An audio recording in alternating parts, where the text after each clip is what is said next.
여러분 안녕하십니까. 오늘은 정보 경영은 첫 번째 시간입니다. 정보 경영이란 이 과목에 대해서 먼저 자세히 설명을 드리자면, 문헌정보학과는 정보 경영이라는 과목이 거의 대학마다 없습니다. 거의. 대신 무엇이 있냐면 정보센터 경영이라든가 도서관 경영이라는 과목이 있습니다. 그 얘기는 문헌정보학이 학문 명칭을 문헌정보학으로, 도서관 안에서 문헌정보학으로 바꿨음에도 불구하고 여전히 도서관과 상당히 밀접하다는 얘기와, 문헌정보학과에서 배출하는 친구들의 대부분을 사서로 양성하고 있다라는 얘기겠죠. 근데 도서관센터 정보센터 경영론이나 도서관 경영론을 들여다보면, 이거는 소위 경영대에서 말하는 기업의 구조적인 얘기, 업무적인 얘기, 스텝 매뉴얼 같은 성격이더라고요. 그래서 모든 도서관이 다 똑같지 않음에도 불구하고 들어있는 내용들은 그 안에서 일하는 사사의 업무 분장 같은, 사사의 업무가 무엇인가를 나열한 것 같더라고요. 그마저도 상당히 조금 왜곡되고 굉장히 좀 편향된 얘기들이 담겨져 있었다는 얘기죠. 그래서 이제 다른 시각에서 쳐다보게 됐습니다.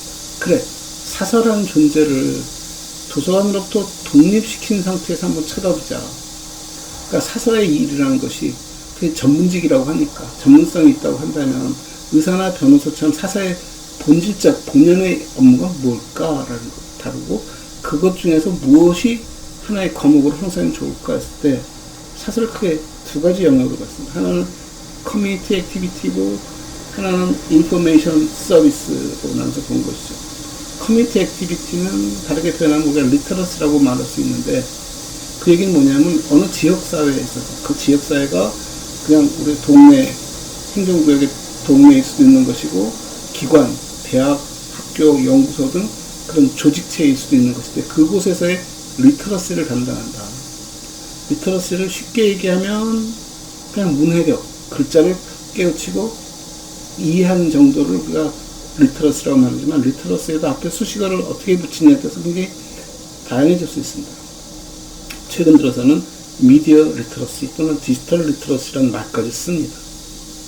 그 얘기는 뭐냐면, 우리가 사용하고 있는 도구, 또 우리가 소통하는 방법, 수단에 대해서도 우리가 잘 모르고 있지 않을까라는 생각과, 그것을 좀 더 익숙하게 해주고 이해시켜주고, 그걸 통해서 스스럼 없이 자기 스스로가 그것을 활용할 수 있게 해주는 것 전체를 리터러시라고 한다면, 사서의 역할은 그 지역사회를 위한 리터러시다. 경우에 따라서는 아이들의 글자를 가르치기도 하고, 소통하는 법을 가르치기도 하고, 예의범절도 가르치기도 하고, 그 지역사회의 어떤 역사를 가르치기도 하고, 그 다음에 새로운 도구들에 대한 얘기, 그래서 메이커 스페이스 같은 새로운 도구라든가 또는 삶의 방법들에 대한 얘기, 요리를 한다든가 뜨개질을 한다든가, 뭐 옛날 우리 어렸을 때 학원에서 많이 배웠던 웅변도 포함할 수 있고요. 이 모든 것들에 대한 리터러시, 그 중에 최고는 지식을 획득하고 제가 그걸 이해하고 활용할 수 있는 역량이 아마 가장 기본적일 것이고, 그것을 우리는 정보 서비스라는 이름으로 우리가 또 하나 큰 카테고리를 가졌다면, 그 정보 서비스의 가장 핵심이 되는 정보라는 것을 어떻게 다루느냐. 궁극에는 서비스가 목적이지만 서비스는 그 정보를 어떻게 다루느냐에 대한 얘기를 하는 것이고, 굳이 정보라는 단어를 쓰지 않더라도 우리가 데이터라든가 정보라든가 지식이라든가 굉장히 다양한 단어를 쓸 수도 있는데, 그게 데이터냐 정보냐 지식이냐 과연 어떤 의미와 어떤 그 구조를 갖고 있지? 그래서 조금 의심스럽기도 하고 한번 알아볼 필요가 있겠다 해서, 정보 경영의 첫 시간은 항상 데이터, 정보, 그리고 지식에 대한 비교 분석을 합니다. 그게 끝나고 나면 결국 우리가 도서관을 버릴 수 없기 때문에 도서관을 하나의 가장 기본적인 프로토타입을 놓고 보고, 이 도서관을 확대하거나 해체했을 때 일반 사회에서 우리가 어떻게 운영되어질 수 있지에 대한 얘기를 다루는 것이고요. 이제 그 큰 갈래 중에 또 하나가 뭐냐면, 사서라는 존재는 어떤 존재를 말하는가, 사서의 역할은 무엇인가 이런 얘기했을 때, 11번째 주에 우리가 배울 원퍼슨 라이브러리라는 단어도 이제 그때 새롭게 한번 생성해 봤습니다. 사서는, 그러니까 아주 간단하게 말하면 어느 누구가 됐든 이용자가 도서관을 방문했을 때 만나는 첫 사서, 그 사서가 그 이용자에게는 도서관과 다름없다라는 의미의 개념입니다. 즉 사서의 토탈 서비스적 개념을 얘기하는 것이고, 사서의 일관된 서비스의 틀을 얘기하는 것이고, 사서의 본질을 얘기하는 것이고, 사서의 전문성을 얘기한다. 그래서 이번 학기에 이 과목은 정보 경영에 대한 얘기를 하는 것이고, 오늘은 그 첫 번째 시간인 데이터, 정보, 그리고 지식이란 뭐지? 에 대해서 얘기를 나눌까 합니다. 그 많은 사람들이 데이터, 정보, 지식을 굉장히 단순화시켜서 보고 있습니다. 그리고 상당히 우리가 쓰는 단어 속에서 혼란스럽기도 하고 혼돈해서 사용하기도 합니다. 데이터가 모이면 의미 있는 구조를 가지면 정보가 되고, 정보가 체계적으로 구축된 것이 지식이야. 그래서 제일 아랫단에 데이터를 놓고 위에다 지식을 놓고 이 정보를 놓고 그 위에다가 지식을 올려놓는 식의 설명들을 합니다. 부분집합으로는 맞을 수 있습니다. 그렇게 구성되어질 수도 있습니다. 근데 이렇게 다시 찾아보면 우리가 지식이라고 부르는 지식체 하나하나들도 다 어떤 경우에 따라서는 데이터가 될 수 있습니다. 데이터는 1, 2, 3, 4 조그만 숫자, 우리가 바라보는 장면들, 듣는 소리들, 이 모든 개체 하나하나가 다 데이터라는 거죠. 그러니까 데이터는 어떻게 보면 아무 의미 없는 거예요. 그냥 내가 보고 듣고 한 것 모두 사실. 들은 것이 사실이라는 것이 아니라 들은 행위를 통해서 내가 접수했다, 들었다라는 그 사실의 그 들린 내용, 그 내용의 진위와 상관없이 내가 들었다, 내가 보았다, 내가 읽었다, 모든 걸 얘기해요. 심지어 모르는 글자를 봐도 저 데이터야. 그런데 그 데이터는 내가 모르는 글자로 되어 있어. 아니, 글자인지 아닌지도 잘 모르겠어. 일단 이상한 그래픽 형상을 갖고 있는 하얀 판에 까만 글씨, 까만 글 모양. 우리가 소위 좀 표현이 이상한데, 까만 걸 보고 하는 말이 뭐냐면, 한 것은 종이고 까만 건 글자네. 글을 모른다는 얘기죠. 그래서 그런 식으로 표현하듯이 데이터는 그냥 삼라만사입니다. 지금 뒤에 보는 저 그림, 액자, 책, 시계, 안경, 이 모두 다 데이터입니다. 근데 왜 우리는 데이터가 모이면 정보가 된다고 생각할까요? 데이터라는 것은 왜 데이터라고 명명했을까를 한번 상상해 보시라고. 그냥 눈에 띄고 들리고 받는 모든 것이 다 데이터라고 명명한, 그 개체 하나하나를 명명한 이유가 뭘까요? 그것들을 우리가 활용하기 위해서, 그것들을 모아서 뭔가를 설명하기 위해서 작업을 하는 거죠. 근데 모은다는 것은 데이터가 사진 한 장을 보고도 엄청나게 많은 해석이 가능할 수 있고, 표정 하나를 보고도 엄청나게 다양한 행동을 유발시킬 수도 있고, 굉장히 많은 것을 만들어낼 수 있는 힘을 갖고 있는 가장 기본적인 단위인데, 문제는 그런 것들이 모여서 정보가 되니? 아니요. 데이터는 그 자체가 갖고 있는 속성, 어떻게 보면 가치, 또는 다르게 표현하면 불확실성, 이 정보라고 불리는 것이죠. 그러니까 데이터나 정보는 같은 맥락에서 설명할 수 있습니다. 다만 정보는 데이터가 되었던, 데이터의 집합이 되었던, 데이터 시퀀스, 어떤 시간축에 따른 흐름이 되었던, 하나 이상, 하나를 포함해서 하나 이상의 집합체가 담고 있는 의미, 담고 있는 불확실성을 얘기합니다. 정보. 중앙정보부라고 말했을 때 우리가 정보라는 말을 씁니다. 근데 신기한 것은 중앙정보부에서 말하는 정보는 우리가 알고 있는 인포메이션이 아닙니다. CIA, Central Intelligence Agency입니다. Intelligence Agency. 지능을 얘기합니다. 데이터들을 가지고 분석해서 해석하고 추론해내는 것이 CIA의 몫입니다. 미국에도 유명한 연방경찰 있죠. FBI라고 있습니다. FBI에도 I가 들어가는데 이 I가 인포메이션일까요? 아니면 그 I는 인베스티게이션입니다. 조사하다는 얘기입니다. 즉 경찰의 업무는 데이터를 수집하는 일입니다. CIA 중앙정보부의 일은 그 데이터를 분석해서 추론하는 일을 하는 것입니다.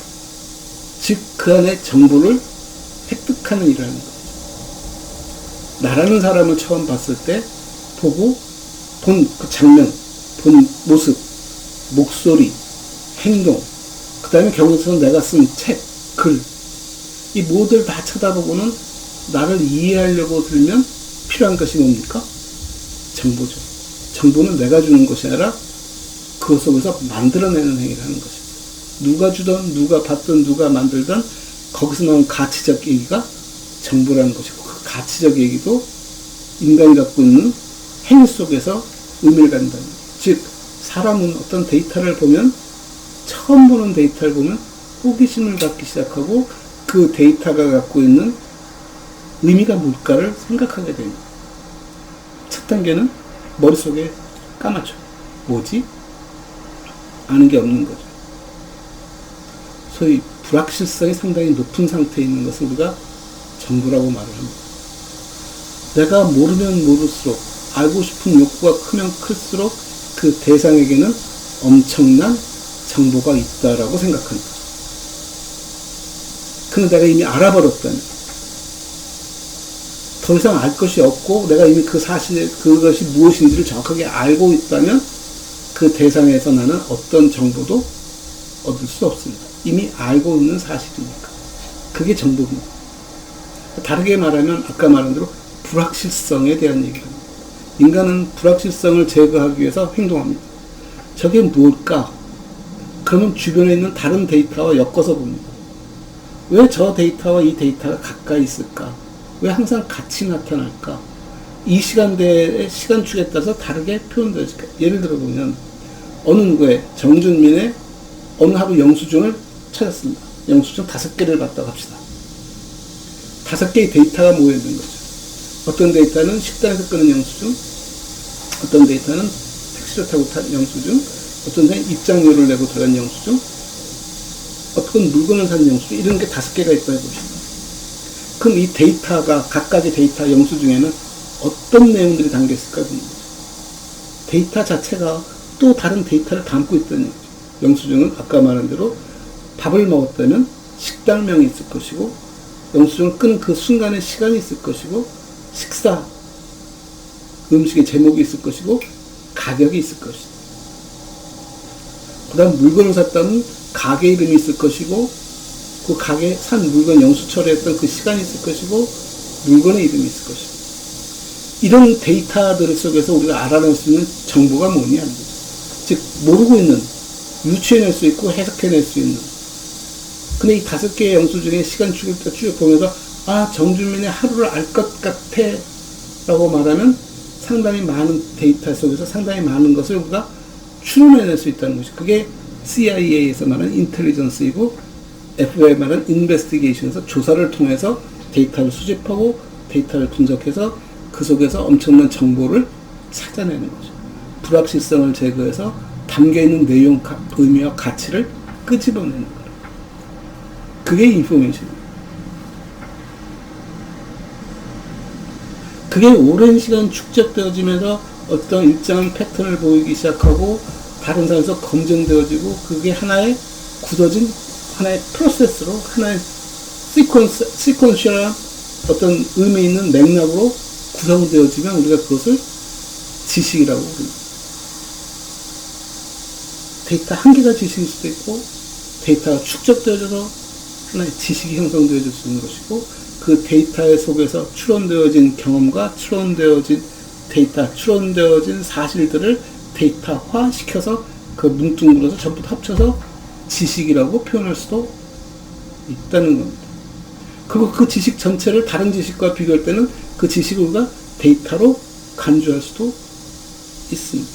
여러분이 통계 분석할 때 그래서 우리 반의 학생들의 키가 얼마가 되지 할 때는 데이터는 각각 학생의 키값이 모여서 평균을 내거나 편차를 내거나 각각의 값을 얘기를 해주면 그 각각 키가 데이터가 되는 것이고, 그 분석해서 나온 편별도 데이터가 되는 것이고, 편차도 데이터가 되는 것이고, 이런 게 작년, 올해 같은 나이대를 쭉 10년, 20년을 조사를 했더니 20년 동안 청소년들의 키가 어떻게 변했더라라고 하는 것은 하나의 해석이 되는 것이고, 데이터로부터 추론해낸 하나의 새로운 정보가 되는 거죠. 그래? 꽤 많이 컸네? 몰랐었네? 나의 불확실성을 제거해주고 담겨있는 가치를 드러내면 그 가치가 인포메이션이 되는 거죠. 새로운 사실을 내가 알게 되는 것이고, 새로운 정보를 획득하게 되는 것이고, 그런 것들이 축적되어졌을 때 무슨 얘기를 할 수 있냐면, 이것이 지식으로 왜 컸을까? 왜 클까? 다른 데이터와 더 추적하고 다른 데이터 연관성을 찾아보니까 식사량이 많아졌다든가 운동량이 좋아졌다라든가 뭐 이런 것들이 합쳐서 청소년들의 키가 커왔다라든가, 그걸 하기 위해서는 다른 나라와도 비교해보고 다른 나라의 입장도 보니까 저기는 소득 수준이 낮아서 청소년들의 키가 그렇게 크지 않아 라는 얘기를 할 수 있는 것이고, 유전자 얘기도 나올 수 있는, 이런 것들이 모여서 하나의 지식으로 현재까지는 검증되어지고 확인되어진 사실로서 구성되어진 데이터. 그러니까 데이터들의 집합과 데이터와 그 속에서 형성되어진, 추론되어진 결과물들을 축적해서 하나의 의미 있는 틀을 만들어놓은 우리가 그걸 지식이라고 부르는 거죠. 근데 지식은 항상 옳지 않습니다. 새로운 데이터가 생기고 새로운 추론, 새로운 가설, 새로운 가능성을 통해서 늘 새롭게 변합니다. 진화하는 것이죠.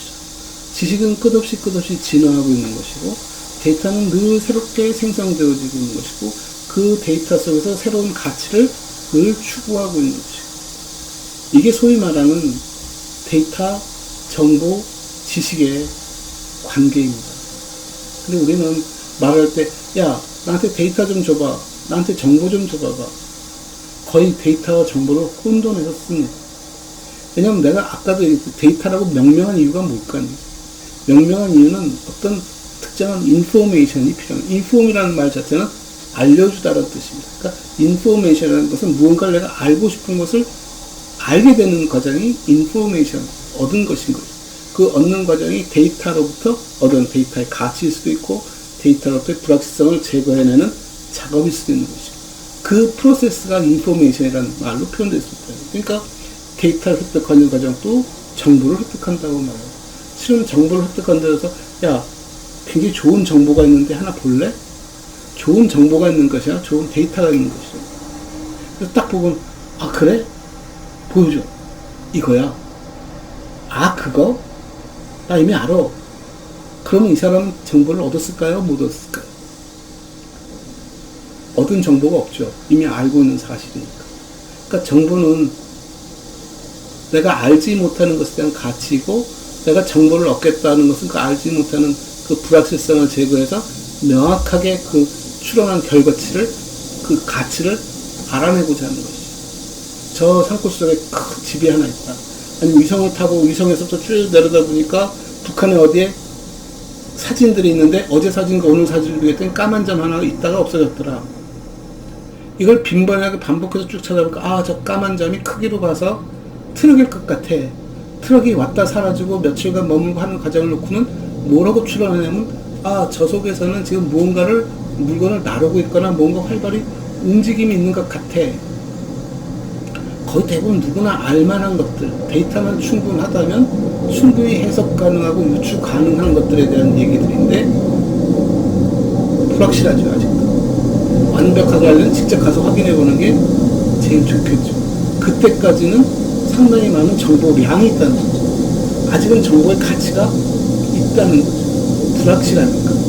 불확실성이 크면 클수록 그 속에 담겨있는 내용은 굉장히 크게 다가옵니다. 지금 밖에 비가 와. 정말? 뛰어나가 봤더니 비가 안 와고 있어. 그럼 밖에 비가 와 라는 메시지는 아무것도 틀린 말일 뿐만 아니라 이미 나는 확인을 했기 때문에 그 말에 나에게는 아무 의미가 없죠. 어떤 정보도 담고 있지 않은 거죠. 근데 밖에 비가 와 하는데 내가 나갈 수 없는 상황이고 진짜 모르는데 밖에 비가 오나? 그럼 궁금증은 점점 커지고 불안감이 더 높아지고 불확실성이 커지니까 일단 나갈 때 우산을 챙겨야 하나? 어떻게 하지? 지금 당장 비가 온다는 얘기인지 앞으로 온다는 얘기인지 명확하지 않잖아. 아까 저 친구가 밖에 비가 와 한다는 얘기가 지금 온다는 얘기야? 오늘 비가 온다는 얘기야? 일기예보를 봤나? 더 많은 데이터가 필요한 거죠. 더 많은 데이터를 받아서 저 친구가 지금 나한테 거짓말을 하고 있구나 라든가 가끔 막 이상한 분위기가 이상한 지금 몰카 찍고 있지? 라고 물어보는 건 뭐냐면 내가 입수한 데이터들 속에서 일어나는 정황들을 분석하고 있는데 뭔가 아직 부족해. 더 많은 데이터가 필요한데 현재 있는 데이터로 내가 추론할 수 있는 것도 이러이러한 것 같고 확률적으로 이런 가능성이 보여. 몰카 찍고 있지? 라는 것은 확률적으로 내가 가능성을 얘기하는 것이지 불확실성이 상당히 큰 거죠. 상대편이 잘 연기를 잘하고 속이기를 잘하면 나는 아예 그 사실도 모르고 있을 수 있어요. 전혀. 엄청나게 큰 정보를 옆에서 본 사람 키득키득 웃습니다. 저 친구한테 말해줄까? 그때 말해줬을 때 나한테는 엄청 큰 정보인 거죠. 그 사실을 안다는 것이. 근데 말해주지 않으면 불확실성이 엄청 크게 있는 거죠. 그러니까 나는 항상 그 속에서 의심을 갖기 시작하고 의심하면 점점 나는 뭐 안 보이는 데이터까지 쳐다보게 되고 획득하려고 들고 사람의 표정도 좀 더 정확하게 읽어드리면서 저 친구가 지금 하는 게 왜 저러지? 라고 분석하려고 들고 추론하려고 들고 확률적으로 예측하려고 들고 이런 행동들을 하는 것이 그걸 체계적으로 하는 것이 우리가 학문 연구를 하고 있다라고 말하는 거죠. 그래서 인포메이션 매니지먼트라는 것은 데이터들이 무수히 많은데 그 데이터들을 우리가 어떻게 관리할까? 왜 관리할까? 그 누구에게 필요한 데이터일까? 모든 사람에게 이 데이터가 다 필요하냐? 그러지 않습니다. 아까 인포메이션처럼 이미 알고 있는 사람한테는 그 데이터 절대 필요하지 않습니다. 근데 알고 있다는 게 무엇을 알고 있니? 어떻게 알고 있니도 굉장히 중요한 거죠. 그런 것이 있다는 것을 내가 알아 하는 것과 그 내용에 대해서 알아. 그 내용의 어떤 문장 하나하나를 내가 정확하게 인지하고 있어. 외울 수 있어. 다 다른 얘기잖아요. 그래서 그런 인포메이션, 그런 데이터를 우리가 어떻게 관리할까? 데이터를 관리한다는 건 데이터가 담고 있는 어떤 사람에게 상당히 불확실성이 높은 그리고 그 불확실성은 그 많은 가치가 있는 정보를 담고 있다는 얘기고 그 정보를 우리가 어떻게 하면 전달해 줄 수 있을까에 대한 얘기를 하는 것이 인포메이션 매니지먼트입니다. 조금 더 확장하면 우리가 나얼리지 매니지먼트라고 씁니다. 나얼리지는 그렇게 많은 것들이 이미 누군가의 지식화되어진 조금 더 체계적이고 공고한 데이터들의 집합에 대한 얘기. 왜? 데이터들을 여기까지 만들 때까지 상당히 많은 시간이 필요한 것이고 많은 노하우가 필요한 것이고 그런 노하우, 경험들을 갖고 만들어진 지식을 우리가 어떻게 다룰까 하는 얘기를 하는 거죠. 그래서 경영대에서 말하는 KM, Knowledge Management, 지식 경영이라는 말은 데이터를 취급하고는 도서관에서 말하는 데이터를 취급하고 수집하고 보여주는 행위보다 한 단계 더 나아가서 그 속에서 스스로 경험해서 만들어낸 자기만의 고유한 데이터 집합, 사실의 집합, 행위의 집합, 또 어떤 그 현상의 집합들을 내가 알고 있다면 이걸 어떻게 이 조직이 공유할까 고민하는 게 KM에 대한 얘기라는 것이고 그러니까 데이터를 다루는지 정보를 다루는지 지식을 다루는지에 따라 조금씩 상황은 다를 수 있지만 그거를 다룬다. 그거를 이용자에게 서비스한다가 도서관이 아니 넓게 같은 사서가 갖고 있는 역할 중에 하나이다. 한쪽에서는 그렇게 고급 데이터들을 지식과 정보들을 취급하고 있고 한쪽에서는 이런 것들을 내가 만들고 서비스하려고 하는데 제대로 이용해 줬으면 좋겠어. 여러분이 웹사이트를 들어가면 굉장히 고급스러운 웹사이트들이 있습니다. 영어로 적힐 수도 있고 우리말일 수도 있지만 우리말이든 영어든 내가 모르면 읽어도 잘 모릅니다. 그럼 뭐가 필요한? 이거보다 조금 더 쉬운 단계. 아니 저 속에 나온 용어라도 내가 좀 알아야겠어. 사전을 쳐다보기도 하고 그 더 쉬운 단계 강의를 듣기도 하고 사람들의 얘기를 듣기도 하고 이렇게 구조화시켜서 접근하듯이 그 구조화의 첫 단계가 뭐냐? 리터러시랍니다. 그래 저 사람이 최소 이런 고급 데이터들을 고급 정보들을 활용할 수 있으려면 최소한 지식이라는 것이 뭐고 정보라는 것이 뭐고 도서관 어떻게 그걸 구조화시키고 조직해서 서비스 하려는지 저런 도구들은 어떻게 활용하는지를 알아야 그 다음 단계를 나갈 수 있는 겁니다. 메이커 스페이스에서 뜨개질을 배우는 이유는 그냥 시간을 때우기 위한 것일 수도 있지만, 뜨개질을 통해서 훗날 내가 뭔가를 도모하고자 하는 것이 있을 때 뜨개질을 할 줄 알아야 하는 거다니까. 여러분이 학교에서 배우는 이유도, 프로그램을 배우든 지식을 쌓는 이유도 현장에 갔을 때 그 일에 적합한 사람이 되고 그 일을 수행하기 위해서 필요한 데이터, 지식, 그 획득하는 과정이고, 획득하는 과정에 여러분들은 무수히 많은 데이터들을 만날 것이고, 지금 또 여러분에게 지금 전달되는 역시 데이터입니다. 여러분이 이걸 지식화하는지, 하나의 인포메이션, 하나의 데이터로 그냥 자기의 불확실성을 제거해가는 원하는 사실로 이해하는 작업이 될지는 여러분 몫이겠지만, 이런 수많은 데이터들을 어떻게 이해할까? 이 유튜브는 어떻게 열고 봐야 하는 것이지? 어떻게 이걸 캡처링을 한다든가, 어떻게 기록을 한다든가, 이 굉장히 많은 작업들이 이 속에 녹아 있는 거거든요. 그래서 그런 것들을 구별해낼 수 있는 힘. 이렇게 구별이 필요하겠구나. 그래, 데이터는 심플해. 모두, 삼라만상 모두가 다 내 생각조차도 데이터일 수 있어요.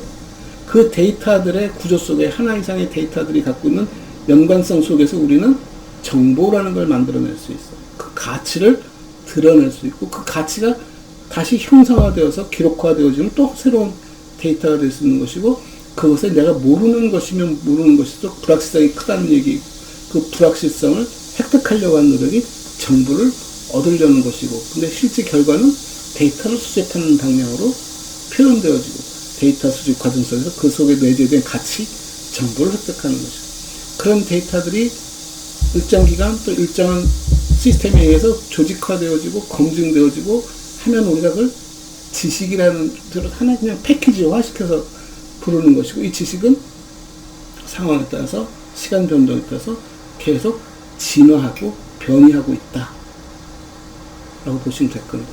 그런 것들을 다루는 사람, 그런 걸 다루는 학문, 그런 걸 다루는 강의라고 생각하고 보시면 될 것 같습니다.